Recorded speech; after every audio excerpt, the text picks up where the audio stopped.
Doutor, boa tarde. Tem como saber se as artérias estão entupidas? Aí no outro comentário ela pergunta qual o exame para fazer. Então, Kátia, interessante sua pergunta, até porque as doenças cardiovasculares são as doenças que mais matam no Brasil. E as principais causas delas é entupimento de artérias por gordura. Como é que essa gordura entope as artérias? Principalmente o colesterol ruim, que é o LDL, que é a gordura de baixa densidade. Para você lembrar, eu costumo atribuir a brincadeira assim, ó, LDL, logo Deus leva.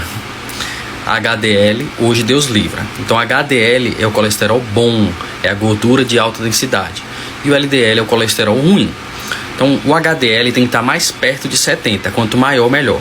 Já o LDL tem que estar abaixo de 70, certo? Que é o melhor, depende do risco cardiovascular. Então o LDL tem que estar abaixo de 100 pelo menos. E esse LDL, essa gordura, ela pode se depositar nas camadas musculares das artérias. Então, digamos, há uma lesão na sua artéria, por exemplo, quem fuma lesiona a artéria o tempo todo, né? Algum processo inflamatório, como por exemplo, doença periodontal nos dentes, pode lesionar as artérias, entre outras coisas. Quando há essa lesão na artéria, há um processo de cicatrização. E se tem essa gordura circulante, a gordura pode ir parar nessa camada íntima das artérias. Então há um processo inflamatório e a espessura da artéria, né, por onde passaria o sangue, diminui. Então, como vai acumulando gordura, ela vai diminuindo, até que fica sem espaço para passar o sangue. Ou o sangue passa por um espaço muito estreito e há um turbilhonamento. Então pode ter uma coagulação sanguínea.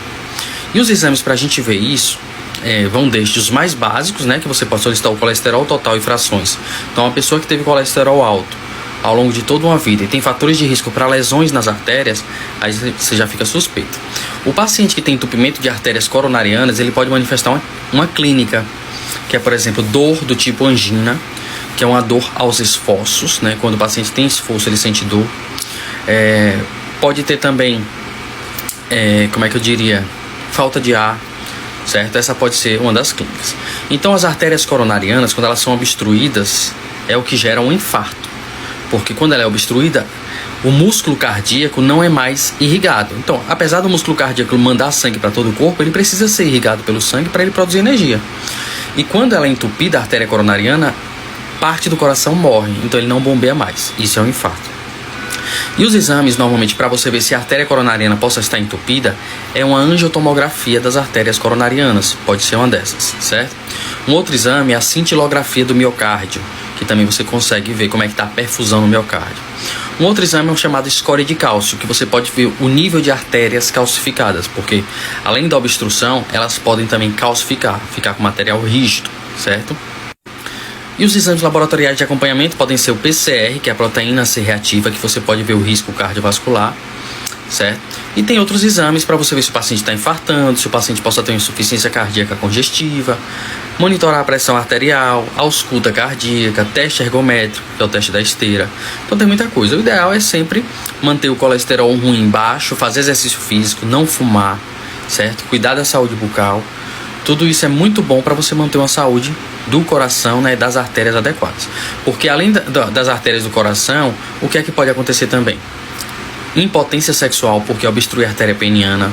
O paciente pode ter também doença arterial obstrutiva periférica, por exemplo, nas pernas, pode ficar sem vascularização nos membros inferiores, que pode gerar trombose, certo?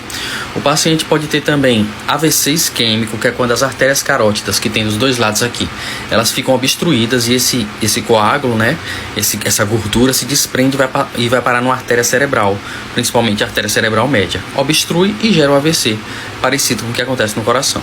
Aí já no caso da cabeça, né, pode ser feita ultrassom de artérias coronarianas, até o exame de raio-x do dentista dá para ver se uma artéria está calcificada, né? Entre outros exames, tá certo? Mas é importante sempre consultar um cardiologista ou um médico e sempre manter a saúde adequada. Até porque um infarto, uma obstrução de artéria não é de uma hora para outra, não. É um longo período de tempo com os hábitos de vida ruins.